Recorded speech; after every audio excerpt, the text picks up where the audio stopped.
Hi everyone, welcome to MSP.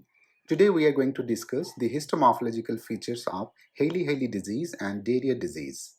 Hailey-Hailey disease is also called benign familial pemphigus, and it was first described by Hailey brothers. Hailey-Hailey disease is an autosomal dominantly inherited relapsing remitting skin condition caused by ATP2A1 mutation that impairs calcium pump in the Golgi apparatus of the keratinocytes that eventually disrupts cell adhesion and cutaneous homeostasis.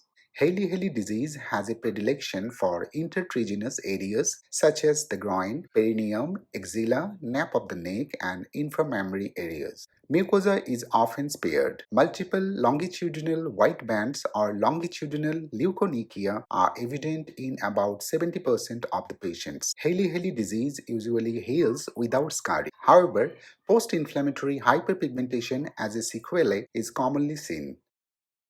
Histologic examination reveals epidermal hyperplasia, widespread acantholysis among suprabasal keratinocytes, resulting in suprabasal vesicles, bullae, and clefts. Few intact intercellular bridges remain in the epidermis, imparting the appearance of a dilapidated brick wall pattern. Rarely, this keratosis may be identified manifesting as corpse rods and grains. Superficial dermis may show a moderate perivascular lymphocytic infiltrate. Direct immunofluorescence is negative that distinguishes Hailey-Hailey disease from pemphigus.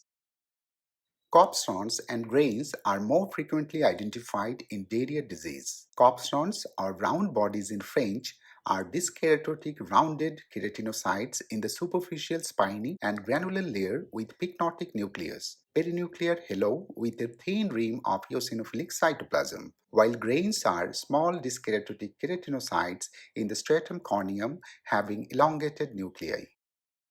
Hailey-Hailey disease and Darier disease share almost similar pathogenesis. Darier disease is caused by ATP2A2 mutation disrupting another calcium pump in the endoplasmic reticulum of the keratinocytes. However, there are certain distinguishing characteristics of the Hailey-Hailey disease and Darier disease. Typical age at onset is third to fourth decades in Hailey-Hailey disease versus it is first to second decades in Darier disease.